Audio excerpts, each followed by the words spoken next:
wangu, ni wewe tu ndio baba yangu.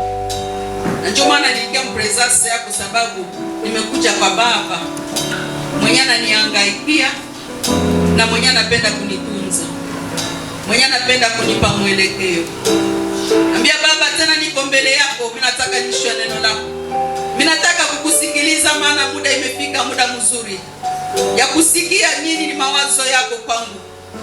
Ambia baba, kufungue masikio. Ambia baba, mwenye alifungua kama masikio wengine wakale. Sema baba, na mimi fungua sikio langu, fungua moyo wangu nipate kusikia neno lako, na nilisikilize na furaha, ili nipate nafasi ndani ya moyo wangu. Baba, ndio tunakuabudu. Baba, tunakusifu, maana ni wewe tangu mwanzo uko yule yule, usiyebadilika, usiyezeeka. Wewe yule yule tangu mwanzo uliumba mbingu na dunia. Maana mwanzo kasema hapo mwanzo uliumba mbingu na dunia. Na ulipoumba mbingu na dunia, najiuliza ulikuwa wapi? Wewe hauna mwanzo, hauna mwisho. Lakini wewe ulitia mwanzo ya kila kitu na ukatia mwisho ya kila kitu. Uko mkubwa sana. Uko wachebu, hakuna aliye kama wewe. Biblia inaposema dunia haikuwa na forme, ilikuwa sans forme, ilikuwa informe, lakini ukatia forme ndani ya dunia na ukatenga kila kitu. Ukatenga mbingu na dunia, ukatenga nuru na giza. Na ulipona nuru, ukasema ndio mchana. Ndio, na mchana wa leo tumefika presence yako ili tukuinue kwa ajili ya matendo yako makubwa, kwa ajili ya kazi zako za ajabu unazozitenda. Maana yale tunayoyaona natangaza wema wako na ukubwa wako. Na sisi tena tunatangaza kwamba hakika uko Mungu, uko mfalme. Tunatangaza kwamba uko Bwana, kuna aliye kama wewe, na kulinganisha na wewe haiko, kwa kufananisha na wewe haiko na hata kwa. Baba mwema ni wewe. Umetenda mema tena kwa mchana wa leo. Umetenda mema kwa ajili ya kila mmoja wetu. Umetenda mema Bwana kuja kutuleta presence yako. Umetenda mema kutupa nguvu na afya kufika kwa presence yako. Baba utukuzwe. Baba uinuliwe. Umefanya mema kwa ajili yangu tena kunipa nafasi ya kusimama mbele ya taifa lako, ya kusimama mbele ya watakatifu wako, ya kusimama mbele ya wakombolewa wako, ya kusimama mbele ya watu ya damani, ya kusimama mbele ya watu ya maana. Maana ni watu ya maana macho yako, ni watu ya maana Bwana, ni watu ya damani. Maana Kristo uliacha mbingu kwa ajili ya watu yako, ukaona ni vema uvae mwili kwa ajili ya kuja kutafuta wapendwa, ili wavalorize, ili wajulikane mbinguni, ili adui asiwatese, adui asiwaumize, adui asiwazoe, adui asiwaangamize. Lakini ulikuja ili utuarashe mikono ya adui, tuweze kwa wana wa ufalme. Baba asante, maana tuko wana wa ufalme. Huyu mama ni mwana wa ufalme, huyu baba ni mwana wa ufalme. Basi ongea tena naye kwa muda huu, ongea nasi Bwana. Nimesimama mbele yako kama chombo tu, kama chombo tu Baba, kama chombo tu, chombo mtupu, chombo kenye iko vide. Lakini nataka unijaze, nataka unijaze nguvu, nataka unijaze uwezo, nataka unijaze neno, unijaze neno. Jaza kinywa changu neno, jaza kinywa changu, ili kila neno tokao ndani ya kinywa changu iwe neno la uwezo, iwe neno la baraka, neno linalotoka juu. Tukuza jina lako katikati yetu, na ufalme utawale tangu sasa hadi mwisho, tukiomba na kunyenyekea na kushangilia. Ni Mungu wa mbingu yote, ni Mungu anayestahili sifa, ni Mungu anayestahili kutukuzwa, anayestahili kuinuliwa, kwa jina la Yesu Kristo. Amen. Amen. Basi tunashukuru Mungu tena mchana wa leo ambao umekuwa tena mchana wa baraka, na mchana tofauti na mchana ya jana, mchana wa muujiza kwangu na kwako. Maana kuishi kwetu ni muujiza, kufika kwa sasa ni muujiza, kuweza kuona ni muujiza, kila geste tunayoifanya ni muujiza kutoka kwa Bwana. Na Mungu apewe sifa mwenye ametukopesha hii siku ya leo, ili tuweze kuwa miongoni mwa wale ambao wangali hai. Hakukubali tuhamishwe, hakukubali tubadilishwe majina, hakukubali kwa sasa tuko ndani ya distraction, lakini ametukubali tena neema yake tumkaribie kusudi tusikie sauti yake. Hivi jina la Bwana lipewe sifa. Utakumbuka siku ya tano nikasema ya kwamba niko karibu mwisho ya somo ambayo tulikuwa naifuata, yenyewe nasema namna gani kuchunga deliverance, namna gani kuchunga wokovu. Lakini kuna kitu tena Mungu aliongeza, alipenda tena tupartage pamoja mimi na wewe, ili tena tuendelee kujengwa tena, tuendelee tena kusaidiwa na tuendelee kufikia kile ambacho yeye anataka. Tufikie kile ambacho kiko ndani ya moyo wake, maana siku kwa siku anapenda tutunze, anapenda tutengeneze, anapenda tuperform yenye nafaa, anapenda tuishi sawa na moyo wake. Juko kitu kenye kiko ndani ya moyo wake, kenye kiliacha na kuleta chini ya jua, kenye kiliacha na nileta mudunia, kenye kiliacha na tuleta mudunia, kiko ndani ya moyo wake. Alafu lazima tumtafute kwa bidii, lazima tumkaribie kwa bidii, ili tufikie kile kiko ndani ya moyo wake. Maana tukifikia kile kiko ndani ya moyo wake, ili furaha mkubwa na ni baraka ya ajabu, na jina lake litaendelea kutukuzwa ikiwa tunaendelea kufikia kile ambacho yeye anataka. Na ndio maana siku kwa siku anapenda tena atuonye. Hivi Kenya anapenda tuonye ako tena kwa siku ya leo. Kenya anapenda tuambie ni ya kwamba kama tulisema namna gani kutunza, kuchunga ufungulifu wetu.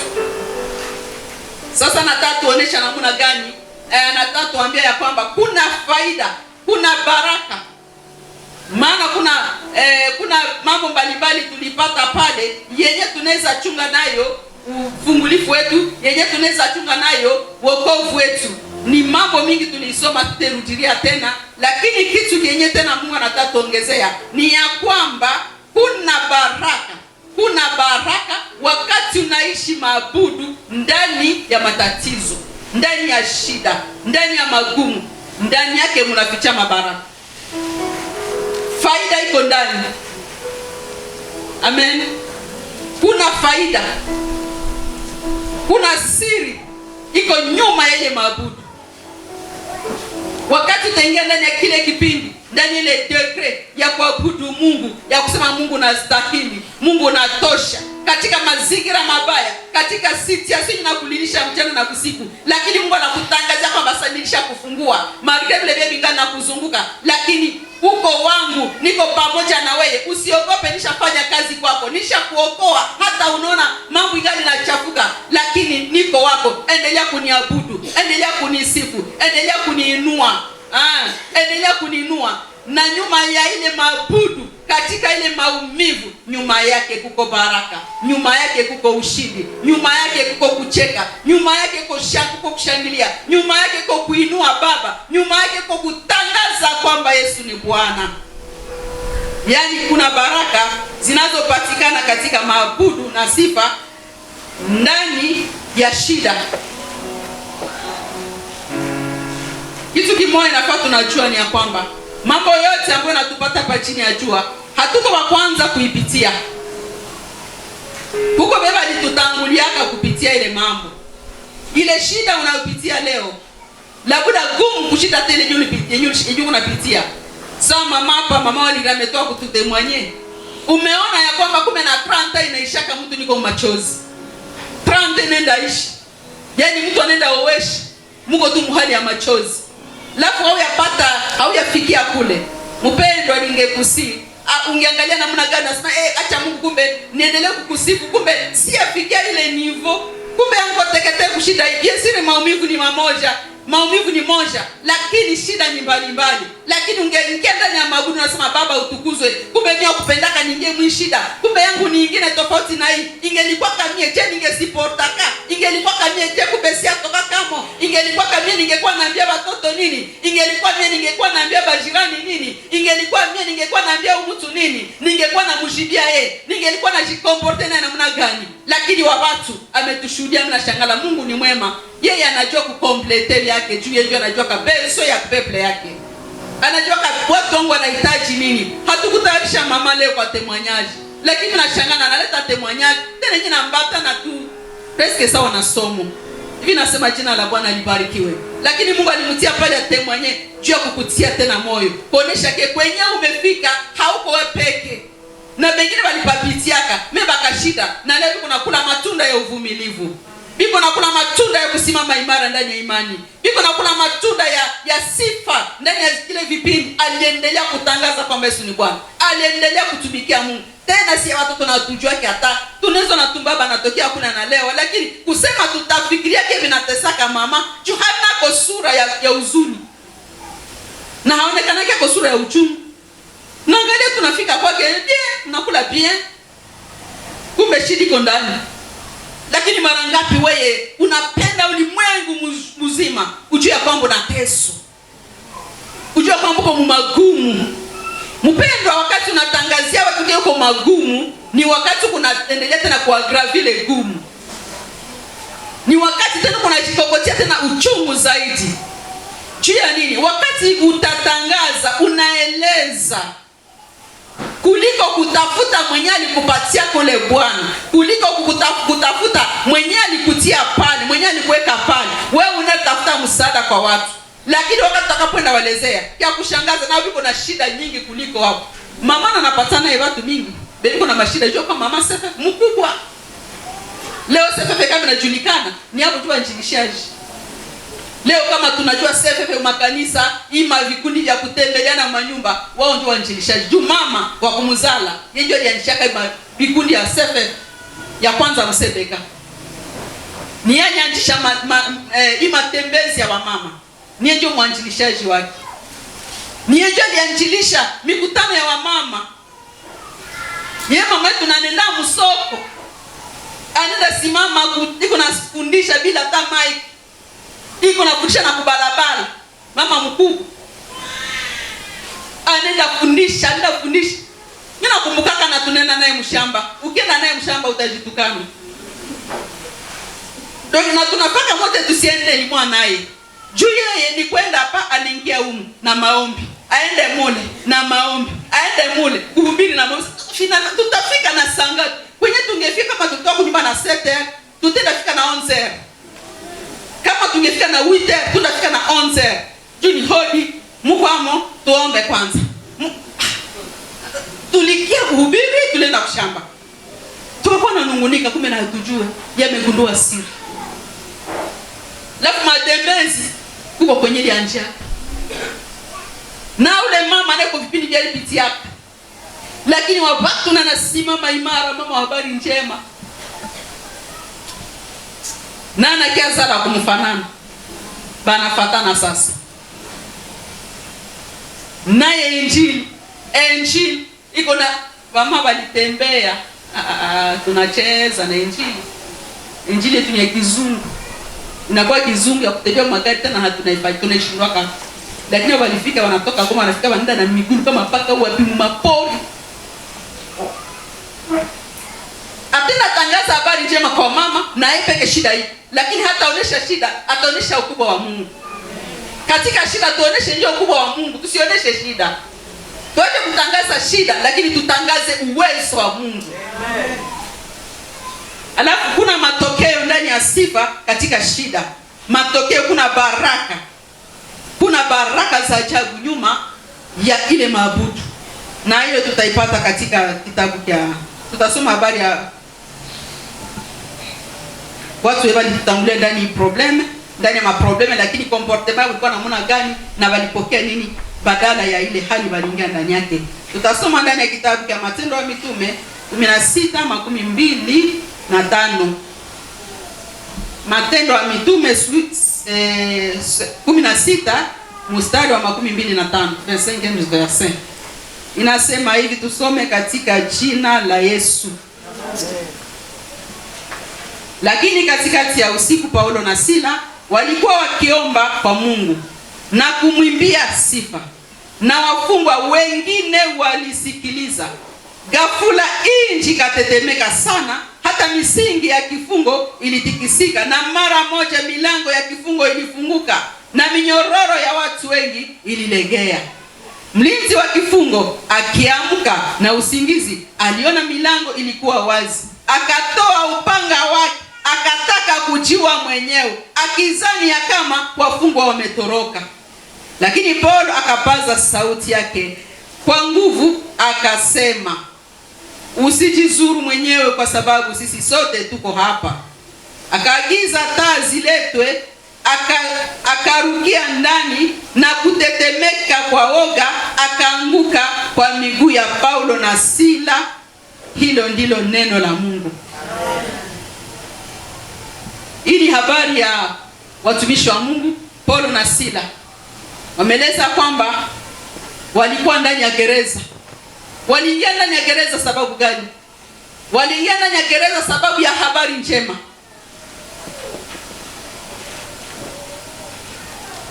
Walikuwa katika safari ya habari njema. Wakafika ndani ya mji mmoja. Walipofika pale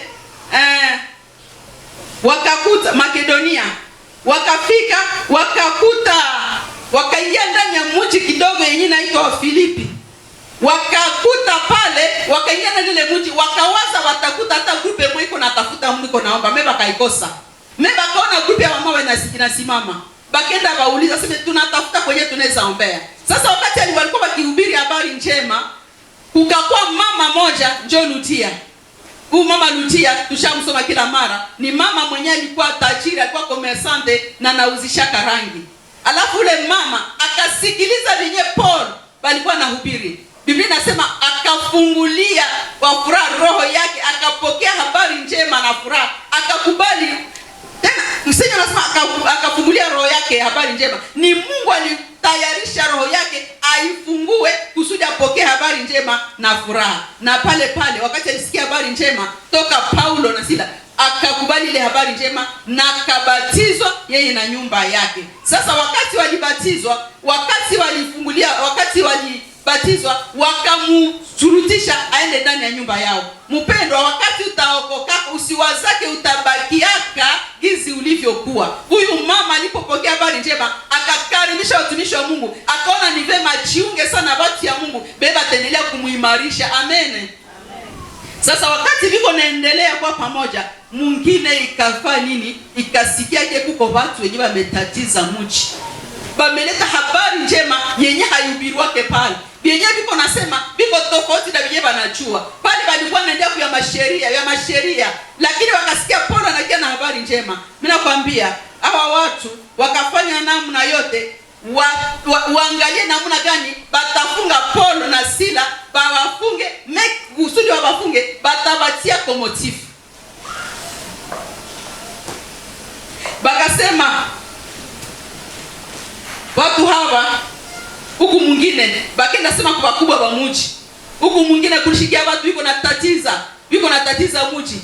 Balisha ingiza vitu vyenye viko tofauti na vyetu. Yaani wakaleta wakatia bongo kwa watu ya Mungu. Wanafadhaisha mji wetu sana. Tena au haiko huku kwetu ni Wayuda. Kitu cha pili wakasema wanafundisha desturi zisizo halali. Na watu wanazisikiliza na kuzifuata. Tuko mumuchi ya Roma. Yaani wanaketa mafuchi niko contraire na mafuchi yetu tunakuwa nayo. Ile jiko kama motifu. Na ile kacha wakubwa zenye walisikiaka wakasema wale watu lazima wakamatwe na waende fungiwa. Ile jiko kama motifu yenye iliachaka watu waenda fika mprizo sababu walitangaza habari njema. Yaani wakaingia ndani ya problem, wakaingia ndani ya shida sababu ya habari njema. Bakakuwa washitakiwa sababu ya habari njema. Sijua mpendo unakuwa mshitakiwa sababu ya habari njema ama sababu ya mawazo ama sababu ya maneno yenye haina faida. Lakini hapa watu ya Mungu bakenda ingia mprizo sababu walitangaza Yesu Kristo. Njoo kwenye sasa tulisoma wakati liko ndani ya prizo. Abo hawakuangalia kashida yenye iko. Hawakushangala kama tunakiingia mprizo. Wanatufungia nini? Hawakutafutaka kujitetea. Hawakutafutaka wakosema twende explique wakubwa gizi vraiment wanatufungia kwa bure.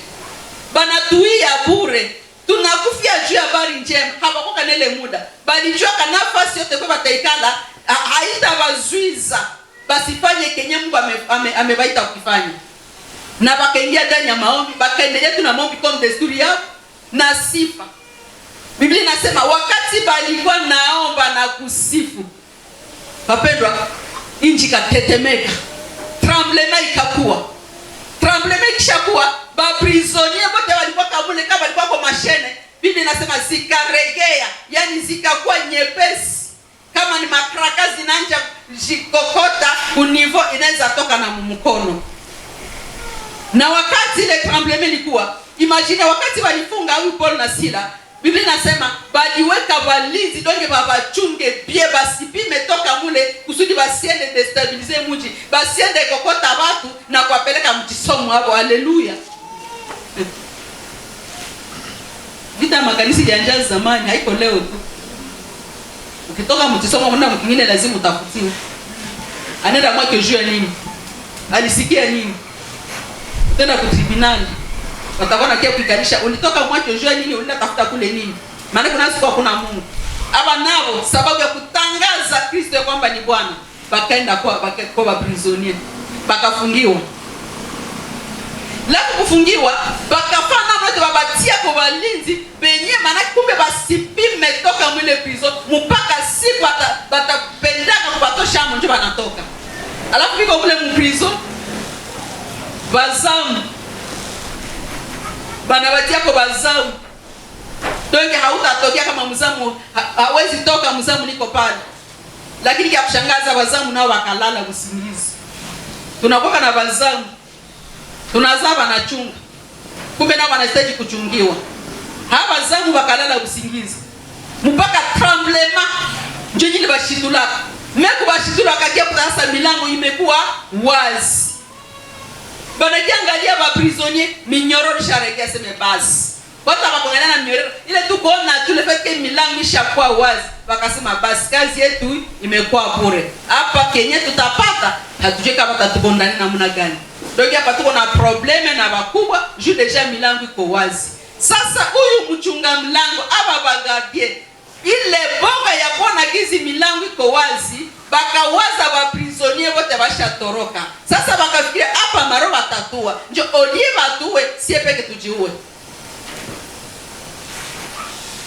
Umugardie kakamata mpanga si hapana, hapa sina cha kufanya, nikamate tu kwa mwana nijiue.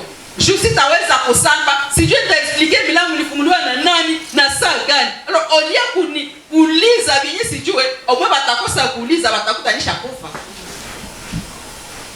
Iko na ile mpango anasema natajiwa. Paulo akamwona. Akasema tafadhali usijiue. Tungali hapa sie wote. Akashituka. Wakati alishituka akaenda kwenye hiki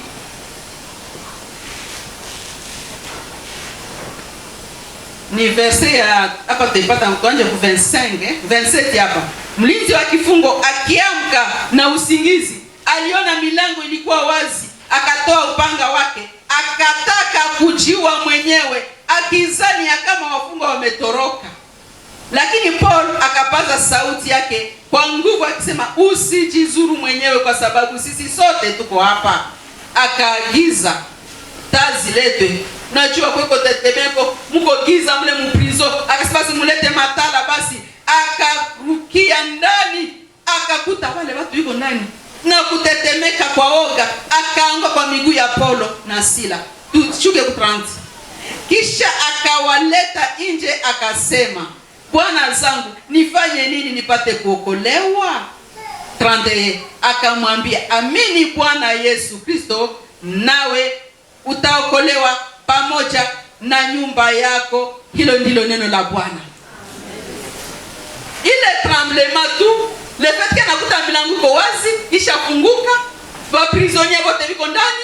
Kwanza mwenyewe hata wanafunga na milango sana ingali ndani, akakuya kwa mwana kumurukia kuangalia, acha mesi usijizuru tuko ndani si hapo kwa mwaka kiangu tena migulu yake.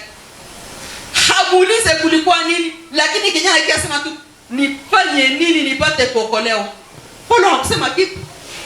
Haya mwambia lolote, lakini ile muujiza tu yenye ilitendeka, anakuta ba prisonnier ni ba prisonnier mebi kwa leze, habana kwa mafikiria, donc habana moraramia cha tutumile terme, habana susi yoyote, banatulia biko leze, banajikuta biko stable mle mprizo. Baba akasema hapana. Aba watu kose ni watu wengine. Hakuwauliza kitu kingine, akasema baba nifanye nini nipate kuokolewa? Mnazile kesi kutoka na nini? Aliona namna gani? Alijua kutakeni wa prisonnier iko tofauti na vingine wa prisonnier. Akakuta Kenya anaweza uliza nifanye nini nipate kuokolewa? Habari njema kaingia sasa. amini Bwana Yesu Kristo, nawe utaokolewa na jamaa yako yote. Huyu baba akasema basi utrande, akamwambia neno la Bwana pamoja nao wote, wakamwambia neno la Bwana pamoja nao wote waliokuwa ndani ya nyumba yake.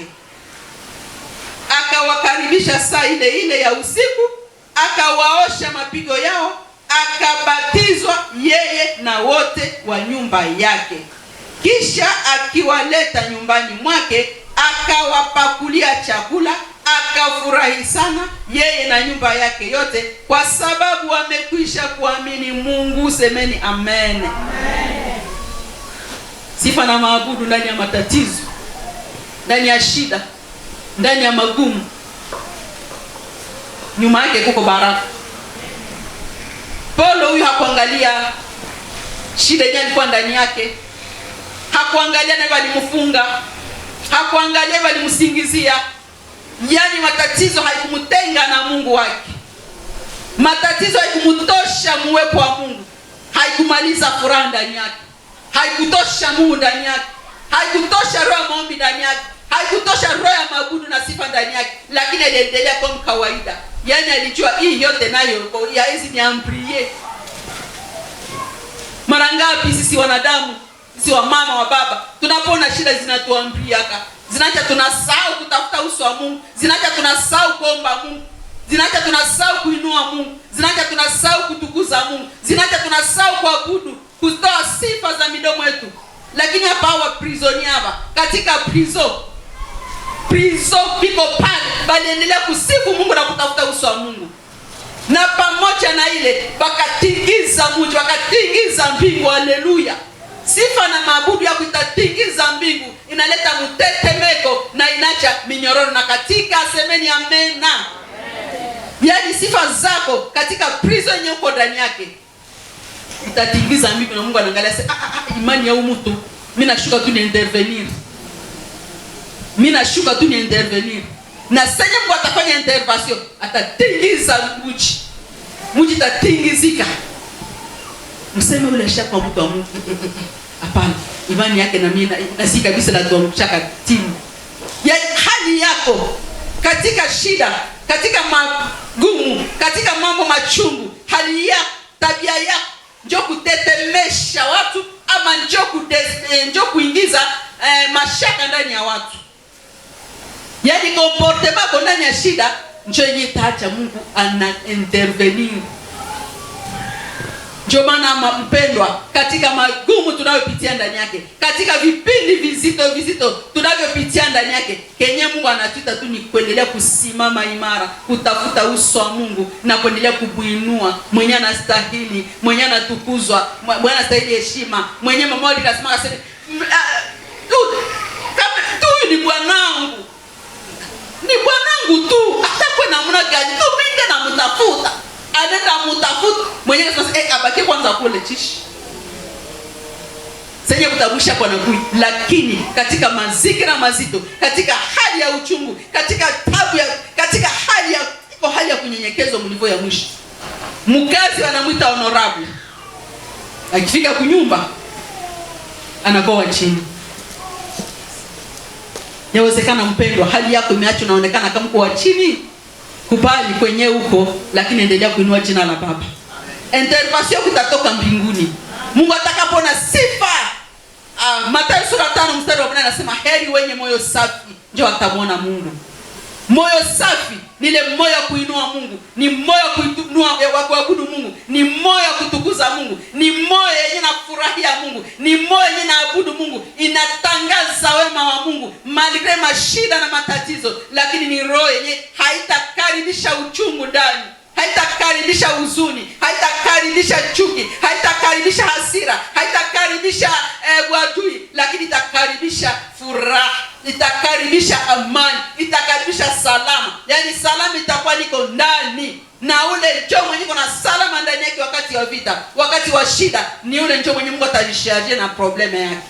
Na wakati atajishaje na probleme yake, ulimwengu itajua, utakuwa tetemeko.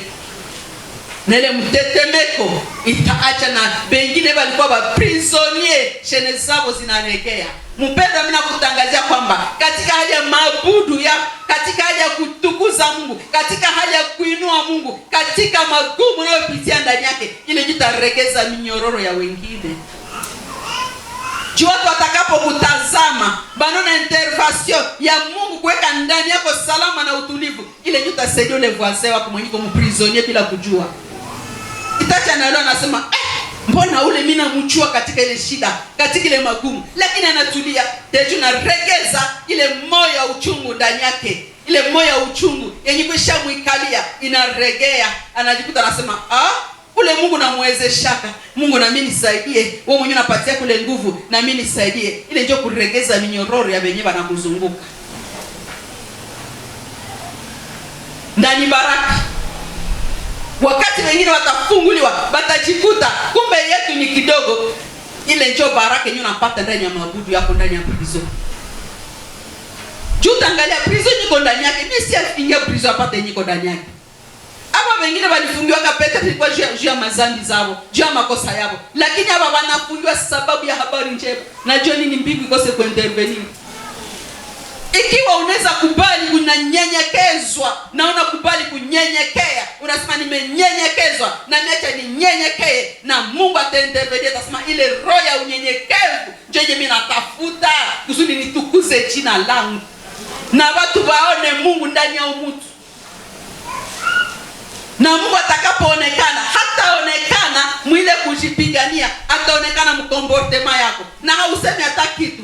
Mimi nasema Paulo na Sila hawakujiteteaka, hawakwendaka sema twende ambia wakubwa kia wanatufungia kwa bure, direct tulifanya, si tulifanya chabie. Huko yulu ukisoma ile maverse, huko wakati moya biko mkazi ya Mungu. Banakutanana na nabii wa uongo. Anajituma kutabiri. Na watu na washawinia mwile matabirio yake. Akawakemea, akakemea ule mtu.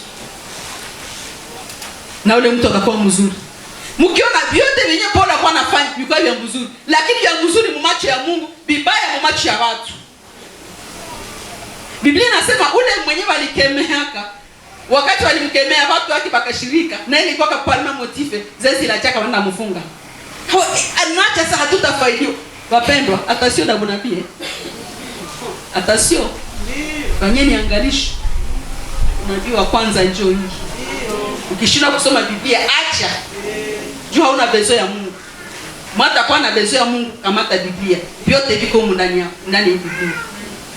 Hata wanakia kuelezea, anakuelezea. Ni venyewe unajishua. Bia mbaya unajishua kwa anakia kutangazia. Kisha wameleta solution. Wametengeneza maisha yako. Wewe kuna jishu. Na neno la Mungu lishakuangazie. Mpendwa, kiasi utafanya, tafuta sauso wa Mungu kutengeneza maisha yako, usigoke paka wakia kutangazia. Neno la Mungu liko na kuangazia na kwambia tubu dhambi zako, kuja upate wokovu, kuja upate kusamehewa kwa dhambi. Kuja kwa Yesu mwenyewe anasema kujeni kwangu na mizigo yako nitakupumzisha. Paka unapenda bakia kutangazia. Tunakatala kusikia sauti ya Mungu, lakini tunapenda tutembelee kwa sauti za watu. Mungu atusaidie na Mungu atuhurumie. Na watu mingi wamefaidiwa chini, wamefaidika.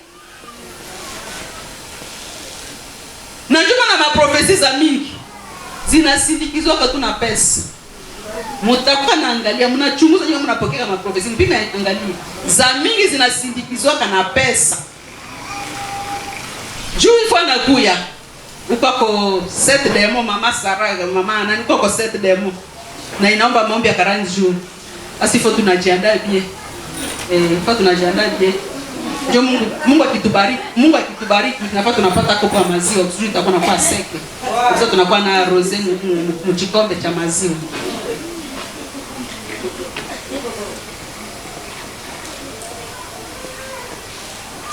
Mungu tusaidie. Na ukikatala kuzitoa iko shida. Anaweza sema hata maneno ya malediction. Ndio inatoka kwa mapepo inakuwa tu saa zetu. Huyu profete mwenye kukuyulu mwenye Paulo alihamakiaka. Tukisoma ile Matendo ya Mitume tukianza kule kumstari wa kwanza tutapata ile mahabari. Inaanza hapa ku 16e verset. Mwache niwasomee hayo. Inasema hivi. Ikakuwa tulipokwenda kuomba tukakutana na kijakazi. Kijakazi mwenye pepo ya kuugua. Naye alipatia bwana zake faida nyingi kwa kutabiri. Yule alifuata Paulo na sisi akapaza sauti akilia, watu hawa ni watumishi wa Mungu aliye juu, wenye kutuhubiri njia ya wokovu. Akafanya hivi siku kwa siku. Badie hiki na shangala zaka tabi bachangu anajulilia kama mtu wa Mungu. Kisha mtu anaweza kana kucheweka tuko mtu wa Mungu. Ndio mtu wa Mungu. Kwani bongo kweli? Ni kweli kwa mtu wa Mungu wewe. Akia kwa kiampya kose. Akia kwa kiampya na akia kwa kia special juste d'esprit cha kuangazia kwa mtoto wa Mungu. Nimekuhakikishia kwa mtoto wa Mungu. Sasa jua amekuletea kile automatiquement ule ndio mtu wa Mungu. Mungu anisaidia lakini Mungu anisamehe. Manake mimi nasema kosa juma na mimi sipatake ba kunitabiria sana. Akose njuli kunokane karoka ubishi kadogo. Ndio sitake nitabiria kama unaweke na niko mkaroka ubishi. Ulishakaona vya mingi. Loro ile kuitika. Biasire Biblia nasema uchunguzeni kila roho. Lakini si wapatake baadhi wakeni tabiri. Basi kuna basi na ukiata Mungu anisaidie. Juu Biblia inaniambia vyote vyangu. Sasa kama sipendi kutii Biblia, mimi kwa Biblia ni kusema tu niko adanje. Lakini Mungu angenisaidia nikale maneno la Mungu. Hapa kwa kijakazi mwenye anajua tabiria watu. Anajulia kasi ni mtu wa Mungu ama ni mtu wa shetani, na kweli akatabiria akasema huyu hapa ni watumishi wa Mungu aliye juu. Penye yuko na tuhubiri njia ya wokovu. Anatangaza kwamba yuko na hubiri habari ya wokovu na yeye pekee hapata wokovu.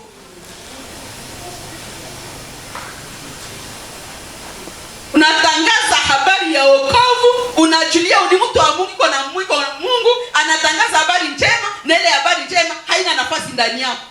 Iko contradiction. Kamata kwa zile habari njema iko yako na wewe kwanza. Amina. Siyasema kitu lakini Mungu atusaidie. Paulo akavumbula akakuwa na macho ya kiroho. Wewe mtu wa Mungu lazima uwe na macho ya kiroho. Akagundua akasema huyu ni demo, yuko shetani. Na akahamakia. Ni kuverse ya 19. Sijui 19. 17 ou 18. Akafanya hivi siku kwa siku, lakini Paulo alihuzunika, akageuka akamwambia pepo. Hakusema tena akamwambia kijakazi. Akamwambia pepo. Yaani aliona pepo ndani ya yule mtu. Yule mtu haiko pepo, lakini aliona pepo ndani ya yule mtu yenye iko na mwanime. Na kuagiza kwa jina la Yesu Kristo kumtoka. Naye akatoka kwake saa ile ile. Lakini wakati Bwana walipoona ya kuwa tumaini na faida yao limepotea, wakakamata Paulo na Sila, wakamkokota hata sokoni mbele ya wakubwa wa mji, wakawaleta kwa watawala wakisema, watu hawa wamefadhaisha mji wetu. Nao ni Wayuda. Mbona kenye kilifundisha nani Paulo na Sila njokia? Jua ametosha kenye kilikuwa na waletea faida, amejiopose nayo. Ikakuwa deja makosa. Lakini Mungu ni wapie. Hata watakusingizia na kutia kwa dossier yako Mungu wa mbinguni anakutetea. Mungu akatetea Paulo na Sila kumprison. Benye balimunasa, benye balimfunga, tena wakakusema hapana. Tufanye nini na sisi tupate kuokolewa? Tumekuta uko na mwenye uko tofauti na mwenye tuko naye. Mpendwa, watu hawatafika kunivo ya kusema tufanye nini mama tupate kuokolewa saa weye. Wakati watakuta ungali na lialia, hawatakuya. Mungu ametia pale watu pembeni yako, ni majirani yako, ni marafiki zako, ni wandugu zako, amewatia pembeni yako na ile hali yako. Petetra wajiko natoka kule mibe jiko na kulumiza, lakini Mungu iko na kusudi. Anapenda pale kwenye uko, endelea kuinua Mungu, endelea kutukuza Mungu. Sababu siku moja waseme tufanye nini na sie tupate kuokolewa. Minyororo ilifanya nini? Ilikatika ya waprisonie wote sababu ya imani na msimamo wa kweli na kutangaza kwamba Yesu ni Bwana. Sababu ya sifa na maabudu ndani ya prison ikaja na waprisonie wakafunguliwa. Mpendwa, wewe njoo uko na dawa ya kufungua, ya kuregeza minyororo ya beba amefungwa kando yako. Yawezekani imeshindwa kulegea sababu hauyafikia kile ambacho Mungu anapenda ufikie. Maabudu hayakuwa kata hatua kusudi minyororo iregee. Minyororo yako wewe peke, milango itafunguka wakati utakapoingia ndani ya etape ya maabudu. Baraka utazipata, lakini umebaki ndani ya prison sababu kile kipindi bado hauyakifikia. Mungu angekusaidia na Mungu angenisaidia tuingie tupande ile degree ya kuabudu Mungu, ya kusifu Mungu kusudi minyororo iregee. Paulo hawakuintervenire. Mimi naweza kusema baba fungula milango, lakini mbingu iliintervenire ikapigana kwa nafasi ya Paulo na milango ikafunguka na kuna mwali fungua. Mpendwa, umefungwa siku za kutosha. Uko ndani ya prison. Uko ndani ya prison. Unakosa ufanye nini? Unakosa uende wapi? Unakosa ombe namna gani? Unakosa utumie tena materme ngapi, materme gani zenye zitatu natoka mwile prison. Lakini mimi nataka kuambia ni ya kwamba Mungu angali anakuhitaji. Tukisoma kitabu cha Luka 19 na 28 pale kuko habari ya mwana punda mwenye alikuwa hayatembelewa. Yesu anataka enda Yerusalemu, akatuma wanafunzi mwende ndani ya jamaa moja, mtakuta punda iko pale. Mwana punda iko pale inafungwa hayatembelewa, na muifungule muniletee. Na wakibauliza nani mnaipeleka wapi, mtasema tu Bwana anahitaji. Bapendo, ile punda ilikuwa pale hayatembelewa. Mena ni punda ya bie. Meiko mprizo. Haezi toka. Iko fasi moja. Hata yule mayani ya mzuri pale haezi da kwenye mayani. Iko fasi moja. Lakini wakati muda ilipofika ya kutoka ndani ya prison, Bwana akahitaji. Na wewe kizi Bwana anakuhitaji. Anataka ufunguliwe. Anataka utoke ndani ya prison. Akuweye njoo umbebe kumajama. Na wakati ile punda ilipofunguliwa, wapendwa, ikenda beba Yesu. Batu wakenda wiko na shangilia. Abarikiwa anayekuja kwa jina la Bwana. Mpendwa, watu kuna benzwe wasimile neno juu yako. Amen. Batu wiko na benzwe biko kule mprizo nabo. Sasa wanakosa nani atawaletea nuru. Wakati Paulo na Sila walikuwa ndani ya prison, mlikuwa giza. Giza kubwa. Milango ilipofunguka, tali kahitajika, mulete tali. Tali ilipoingia, huyu mugate njoo akaona ke watu wote wiko ndani ya prison. Hawakutoroka. Wakati unaingia ndani ya prison hapana kutoroka. Amen. Usijitorokeshi. Ukitoroka utaenda kuta wabandi pale mbele. Biblia inasema hapo ilikuwa kama minui kwa usiku, katikati la usiku. Yaani milango kafunga katikati ya usiku. Yawezekana Paulo angelijitumaka kusema banatoka mprison juu maana milango imekuwa wazi. Bagenda kutana bandi kule mbele na bana wakatakata. Lakini wakatulia. Ndani ya prison wakatulia. Bakangoa Mungu peke akibatoshi. Ngoja ndani ya prison yako Mungu peke ataintervenir. Yeye yuko na muda yenye atakutosha. Atapasua milango kwa wakati unaofaa. Lakini principe yenye anakuita kufanya huko lwenye anakusukuma ndani yake ni kuendelea kumwabudu, ni kuendelea kumsifu, ni kuendelea kumtukuza, ni kuendelea kumheshimisha. Na kile kitawezekana ni wakati umekubali kunyenyekea chini ya maongozi ya Mungu. Unakubali kutulia, unavala roho ya utulivu, unavala roho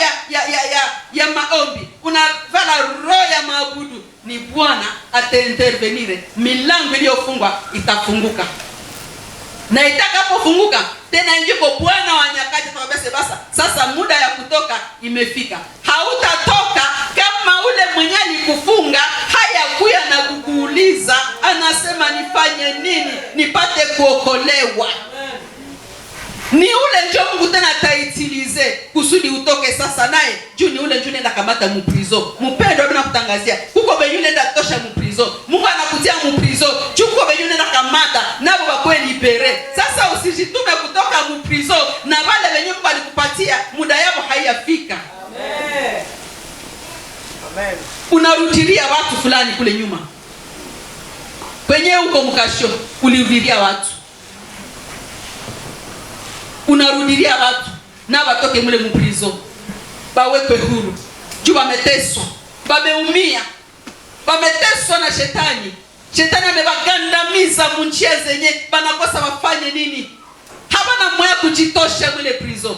Mebana ngoya mtu moya mwenye Mungu amejichagulia, mwenye ataingiza ndani ya prizo, akwe mule muprizo na roho ya utulivu, na roho ya maabudu, na roho ya kusifu, na roho ya kuinua Mungu. Ule ndio Mungu anatafuta kusudi utoshe wale bakuteswa, baoneke muprizonie, wewe uko mprizonie wa Mungu kwa kufanya cha Mungu. Amen. Amen. Alafu mpendwa, Juma na mimi nasema usikwe presse. Tulia. Mungu iko pamoja na wewe. Ndio, iko mifupa. Lakini tu ni neno la Mungu. Amen. Juu Paul wangetoka, lakini walijua tunaendea kwa maongozi ya Mungu. Sie tufanye tu devoir yetu. Bangetokaka huyu munani huyu polisie huyu angechiwaka na nafsi yake, Mungu angebauliza kayo. Lakini ifale asijiwe, angejiwaka. Mungu akasema msitoke. Jule nafsi isikufie mule na ende potea kwa milele. Isijiue. Huko hiyo anatajiua mpendo. Lakini Mungu amekutia pale kusudi wenjo msaada kwao. Benye wamejiua juu wamepata découragement, biko desi, balingia kazi na badesevoir. Ule alikuwa mkazi ya kuchunga mlango, kazi na mudesevoir. Benye walisema achunge, anashindwa. Asifale tu ajiue. Asa kwa beba anataka jiua. Mungu anasema wewe kale pale utulie. Beba anataka jiua biko kula, lakini wewe njoo Mungu ataitilize kusudi basi jiue. Mungu atusaidie. Wewe njoo Mungu anahitaji kukua punda ya watu ende tangaza kwamba abarikiwa anayekuja kwa jina la Bwana. Si wewe unakuja kwa jina la Bwana. Uko mwele prison juu ya jina la Bwana. Ulikuwa mfungwa, hauna mwenye anaweza kufungua. Uko pale uko chombo cha kubeba Kristo. Sasa Bwana njoo anajua saa gani atakutosha ile prison kusudi akubebe, wewe umubebe naye akubebe kwenye utakuwa napita. Haiko tena unje utakuwa napita, ni Yesu ndiye utakuwa napita. Na wanasema abarikiwe anayekuja kwa jina la Bwana. Na vyenye watu hawezi fanya watafanya. Vyenye watu hawezi toa watavitoa. Wamama wakaleta matawi, baba akaleta matawi, sijue vikwembe wakavitandika chini. Bakakuta mwenye anapita hapa, hastahili kupita kwenye anapaswa pita. Inafaa napita juu ya kitu kiko special. Mpendwa, Mungu anakuandalia ma surprise. Kule mbele kwa ma surprise. Lakini wewe tulia, inua Mungu. Bariki Mungu. Tukuza Mungu. Sema Baba unatosha. Baba unaenea. Baba uko mkubwa. Uko mkubwa. Wewe mwenye umenikalisha mwiprizo. Baba unastahili. Unastahili mwenye uko Emmanuel. Uko omnipresent. Uko pamoja na mimi hapa. Hauyaniacha. Juu niko wako. Hauyanisahau. Wewe uliniita kwa jina langu. Wewe uliniokoaka. Uko pamoja nami. Uko pamoja nami. Wewe mwenye ulikuwa pamoja na Meshake, ukakuwa pamoja na Abednego na Shadrach, ukakuwa pamoja naye, ukakuwa pamoja nao, na mimi na choko pamoja nami. Kwa na assurance kisani kwanza. Ujihakikishie uko na ule Kristo ndani ya maisha yako. Maana ukikuwa naye ndani yako, kwa kweli hata kosa kuintervenir. Kama intervenir seke hauna yeye. Kama uyapata salama na utulivu mwele shida yako, ungali na shida. Lazima leo upate dawa na kusema hapana, na mimi Mungu kwanza nisaidie, nipe kwanza ya utulivu, nipe salama. Hautapataka salama, hautapataka ushindi kama kama ungali na vinyongo, kama ungali na manunguniko, kama ungali na kuwazawaza fulani njoo na haiko fulani, haiko kesio ya fulani. Ye Paulo akahamakia pepo, hakuhamakia kaule kijakazi. Akaona hata kama bashafaidika mu kijakazi, swadiza kijakazi, kumbe ni demo iko na muitilize kusudi babarikiwe. Na hapana kubarikiwa, wafaidike. Na kweli walifaidika. Na wakati walikuta hakuna tena cheo watakuwa napata, jule demo ilikuwa na banyanga. Demo kazi yake ni kuiba. Ilikuwa pale juu ya kuiba mali ya watu, juu ya kuiba pesa za watu. Juu sasa atatangazia mtu, anatabiria mtu, wewe uko hivi, naona sasa huyu ameniambia chakabambi, mimi naenda sosola kule saa ya bwanangu, mimi sosola hata jua hizi nilishaka sosola, alo nipelekee kijakazi. Ba mama sha sosola, mchoka ba sosole. Tena watakuza sema mimi siazionaka marona kisa uniambia yake kubila vyako marope tu unajua siku unaniambia kisi na kikaziweka huko menusha sosole. Nazipelekea kijakazi. Lakini unavizi na huko kijakazi kwe. Fadi roho ya kujizarau na kujionea inataka Mungu afanye vya kagami pamoja na sie. Mungu anakuokoa, anakufungua. Jua anajua udamani niko ndani yako. Anajua shoka vipi ya valere ndani yako. Vyenye vitakoka na mtukuza na kuinua jina la Bwana. Vyenye vitachaka watu mingi wanakuya kwake.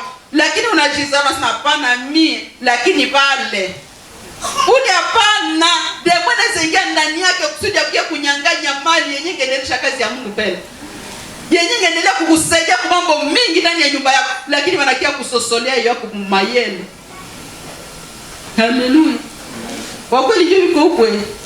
Mimi nawaambia, si kama nishawaambia, ni nabii walinikulaka shenete yangu ya oro, mimi nairegreta kana mpaka leo. Basi shenete yangu ya mzuri.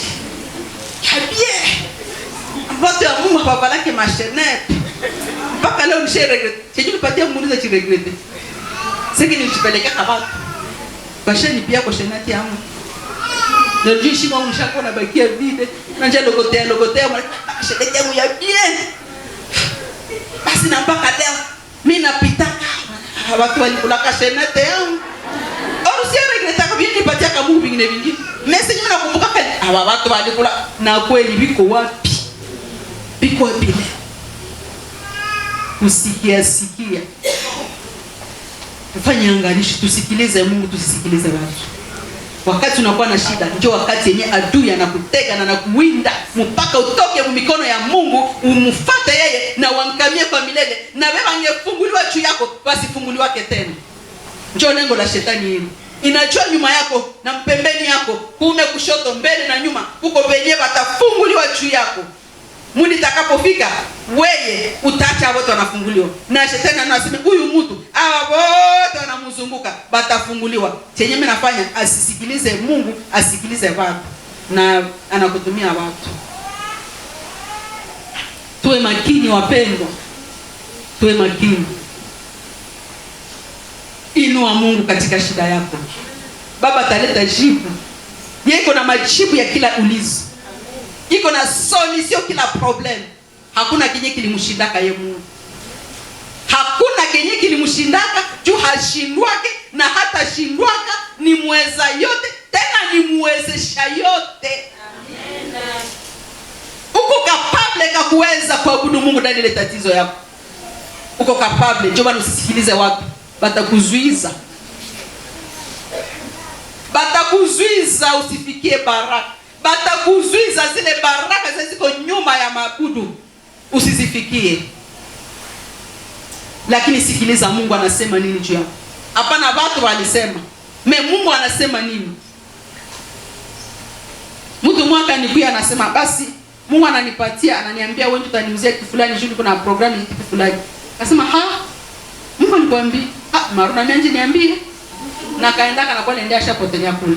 Wakati nilikuwa nasoma habari ya Paulo. Paulo huyu kwenye anaenda fika na kia hubiri habari njema na kia chunga na rudia kusudi abatizwe na nyumba yake. Alikuwa amepata maono. Huko watu wanakungoya Makedonia. Banakungoya kusudi bahubiri.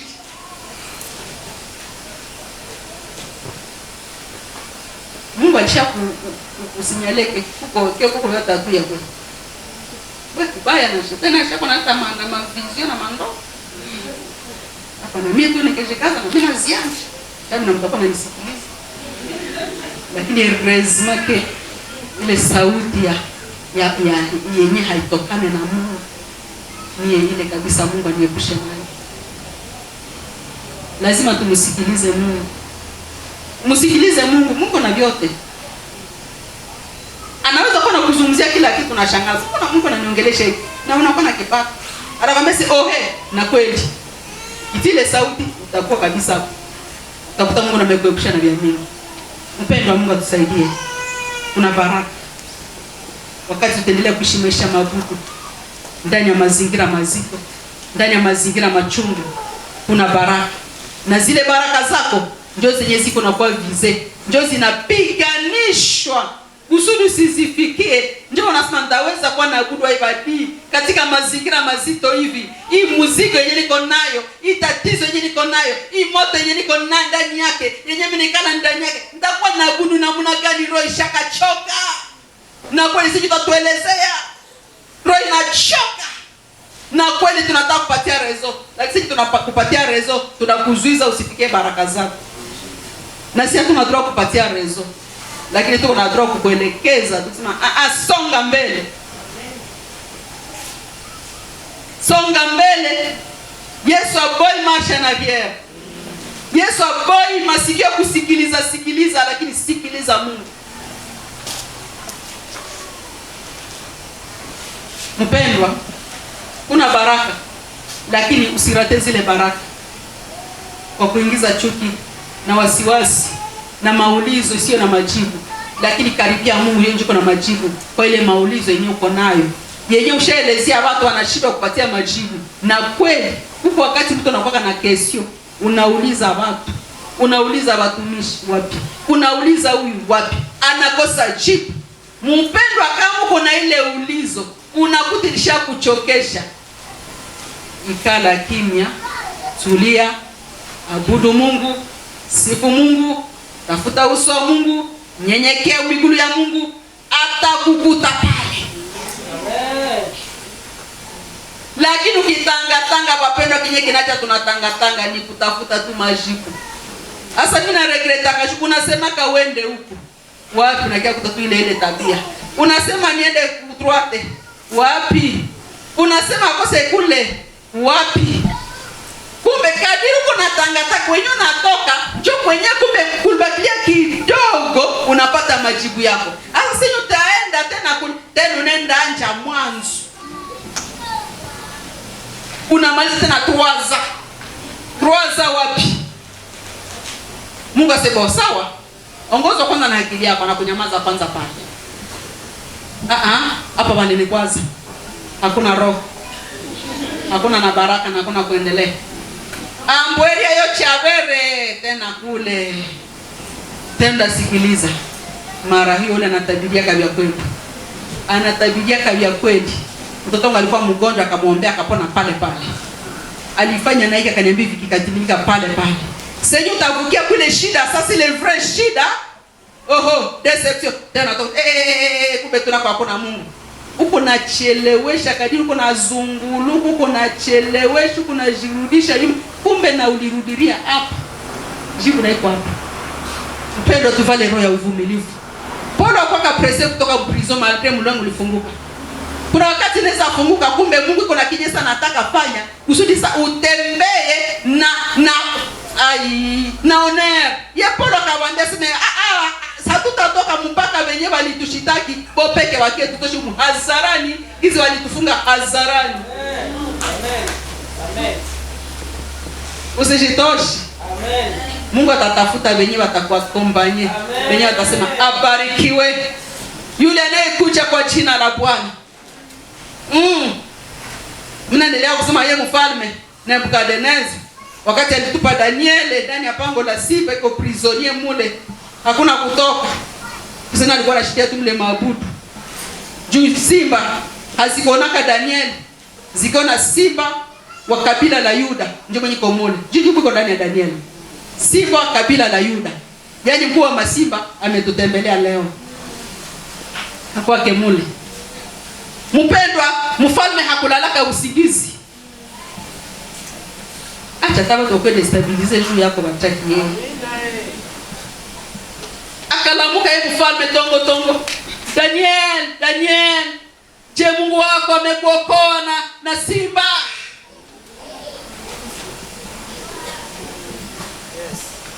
Ye mfalme anakia na sauti ya huzuni. Akose na wazaka kuse mtingo na sifa hiyo Mungu wetu mtu wa watu tulimfunga bure. Hiyo Mungu simba zisimkule. Mungu akasikia maombi, ikacha analamukia siku ya asubuhi. Akaita na sauti ya uchungu, Daniel. Mama, kuna siku moja tulia tu pale kwenye uko ndani ya pango la simba. Tulia tu. Mungu anajua talitaka nani, mwata kuitaka mama. Baba, ye Mungu wako ni Mungu wa kweli. Proclamation kwa mpei mzima désormais Mungu wa Daniel ndio atakuwa Mungu wa watu yote. Tutarajie kile kitu. Tutamani kile kitu. Na Mungu wa mbinguni hata kosa kukifanya. Maisha ingali usikuwe presse. Angalia kunyusha haribisho tengenezi. Angalia kunyusha kugusha kwa desi. Angalia wapi kwenye Mungu anapenda uikale njoo kwenye uende ikala. Mungu yuko anakufanyia kazi. Sio nikabese Mungu yuko anakufanyia kazi. Wewe unaanza silence iko. Mbingu hailalake juu yako. Hailalake Mungu alalake juu yako chuko mtu wa damani macho ya Mungu. Kwa wakati unaofaa atashuka. Gizi aliambia Musa nasema nimesikia kilio cha watu wangu. Nimeshuka ili niwaokoe. Kile kenye kinakuzuru, kinakulilisha, kinakukatisha tamaa, unajikuta una tena tumaini la maisha. Hauna tena degu ya kuvala. Wapendwa, kuma deception na kuvala nguo inashindikana. Na uko na manguo unashindwa na kuvala mtu kwe chochahe. Le monde c'est lequel? Si le njo terme tunajua sema. Le monde c'est lequel? Pale maana kiko deception ya Mungu. Unakuta unauba tena kuvala. Mimi naanza nikipindi kinafikia kila mtu. Na kuvala nguo vitu kwa chochahe. Atish. Zote ni anzo. Pale kwenye umefika pale. Ungali na matumaini kwa siku zinazokuja. Amen. Tulia ndani ya Mungu. Mungu anakuona. Iko na kufanyia kazi kwa wakati unaofaa. Atatetemesha nchi. Amen. Itatetemeka juu yako. Nchi itatetemeka juu ya Paulo na Sila. Ile adora sika tetemesha nchi kati ya Mungu anasema watu yangu, watu ya dabani, muda imefika ya kuwaokoa. Muda imefika ya kufungula prison. Muda imefika ya kuonesha kediko pamoja nao. Muda imefika ya kuonesha uwezo wangu mie Mungu. Muda imefika ya kuonesha ni mie Mungu niliruhusu waingie ndani ya prison. Juu mtu wa Mungu anaruhusu ingie ku prison juu ajitukuze. Wapendwa, Mungu atusaidie. Mungu atusaidie, tupe nguvu. Uko punda. Yesu akasema mtaambia Bwana anahitaji. L'Éternel en a besoin. Bwana anakuhitaji. Wenjo punda yenye tacha watu wanasema badie. Tuileke uira. Huyu alivumiliaka, sasa niko nani nishindwe kuvumilia? Huyu aliweza, niko nani na mimi kusudi nishindwe? Na mimi nitaweza tu. Mungu mwenyewe niwezesha huyu, na mimi niwezeshe. Na Mungu anakuita kuvala roho ya maabudu ili ufike zile baraka. Iko baraka zenye Paulo aliona. Ana watu wanafunguliwa, mchunga milango naye ameokolewa, akapata nafsi. Huko nafsi zenye zinataka kufunguliwa juu yako. Ziko hivi tayari. Mungu ashamwanga ndani yazo hamu ya kuokoka, hamu ya kutafuta Mungu. Sasa ile moto iko na waki. Sasa Mungu anapenda na uitike, useme Baba mimi nakubali prison yangu. Baba mimi nakubali, nipe nguvu. Baba mimi nakutukuza. Baba unastahili. Anaangoa na kwenda ile utayari wa kumwabudu kusudi zile manafsi ziko tayari ku recevoir Jésus. Haiko mtu mwingine ndio atasaidia, mimi ni wewe. Tasimama kwa maombi tuombe. Tambia Mungu atuwezeshe. Haiko rahisi. Haiko rahisi mapendo. Haiko rahisi. Hii ni mifupa mimi najua nje niko na leo. Niko na kutia manguru cha mkono na abudu Mungu. Niko na kulalisha njala na franga ziki. Kisha sasa usiku Mungu. Na kuwa na roho ya furaha na amani. Roho ya upendo, roho ya kuinua Mungu. Haiko rahisi. Haiko rahisi. Lakini tutaambia tu Mungu atusaidie. Tutaambia Mungu atupe nguvu. Tutaambia Mungu atuwezeshe.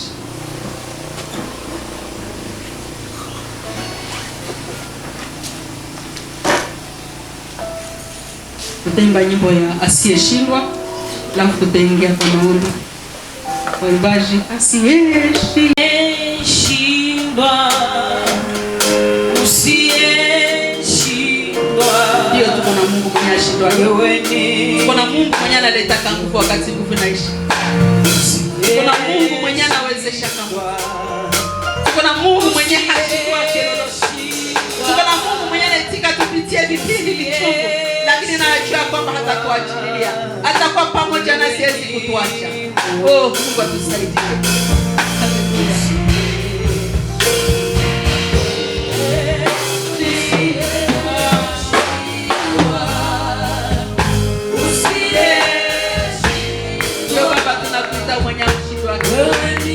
Tunakuita wewe Baba mwezesha yote. Ndio Baba wewe ndio mwenye nguvu na wewe. Baba nimemaliza.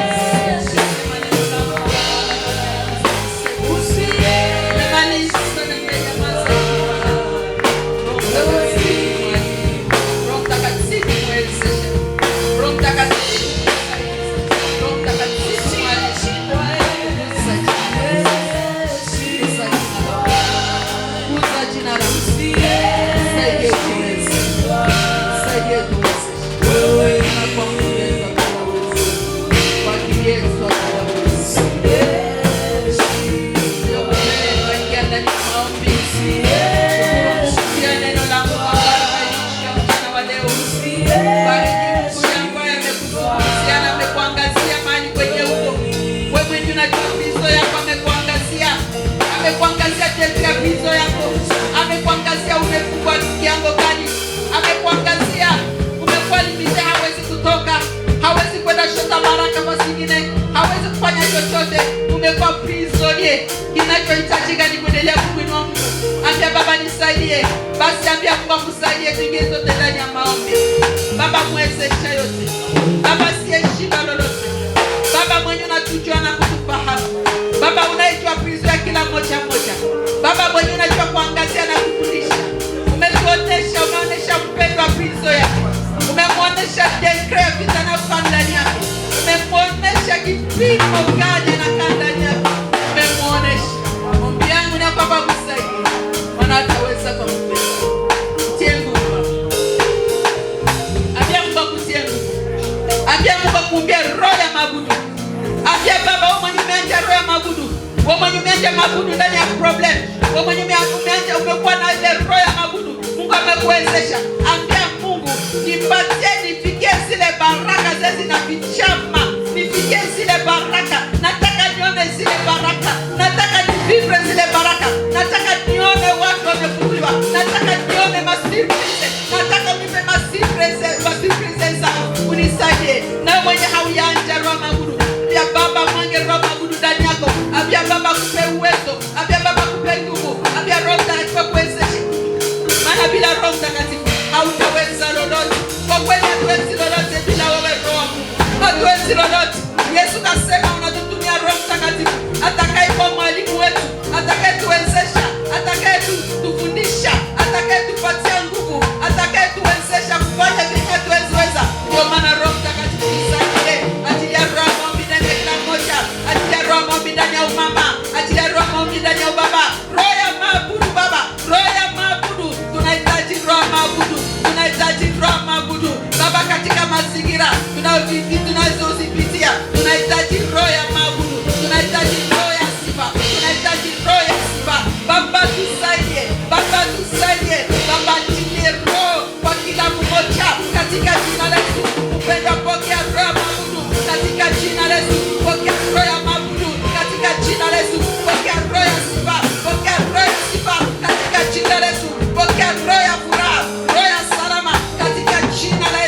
katika jina la Yesu, katika jina la Yesu.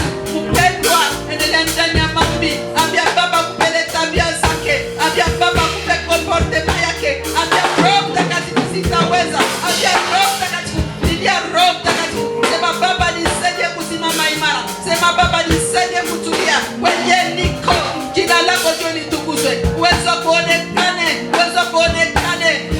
Maana kuko masirurize. Baba ninakuita, Baba ninakuita, Yesu ninakuita, Roho Mtakatifu ninakuita, Roho uwezo ninakuita, Roho mamlaka ninakuita. Tukuza jina lako ndani ya kila mmoja mmoja, maana najua udhaifu wetu. Mili yetu Baba, mili napigana na roho. Baba tunahitaji Roho Mtakatifu atusaidie, atusaidie, maana tutaweza kutimiza hata tamaa za mwili Seigneur, lakini tuweze kwa juu ya mambo yote ambayo inatuenzimide, tuweze kwa juu ya mambo yote ambayo inatuogopesha, ambayo inatutisha. Tusaidie Roho Mtakatifu, tusaidie Roho Mtakatifu, achilia uwezo wako, uwezo wa Roho Mtakatifu, uwezo wa kukua juu, uwezo wa kuabudu, uwezo wa kusifu, uwezo wa kukutukuza, uwezo Bwana. Tunataka uwezo, tunataka uwezo, tunataka uwezo. Asante Roho Mtakatifu, asante Baba, asante. Saidia mpendwa ambaye alikuwa amekuwa tayari kurudi nyuma, alikuwa tayari kurudi nyuma. Msaidie tena Baba, mutie nguvu, maana neno lako limeshuka lituponye. Asante kuponya hiyo roho ambayo ilikuwa imevunjika. Asante kuponya hiyo roho ambayo ilikuwa imekata tamaa, imekata tumaini. Asante tena kumpatia nguvu mpya, maana unajua kuleta nguvu mpya kwenye roho ilikuwa imevunjika, kwenye kulikuwa deception. Unajua kuleta courage tena mpya. Tusaidie Bwana, tunajiacha mikononi mwako. Asante Mungu wetu, asante kwa kutuzungumzia, asante kwa utendaji. Tutashangilia Mungu wetu ambaye tena anatuzungumzia, ambaye ametuzungumzia, ambaye ametubariki, ambaye ametuonesha. Asante. Jina lako Bwana litukuzwe milele na milele, kwa jina la Yesu Kristo. Amen.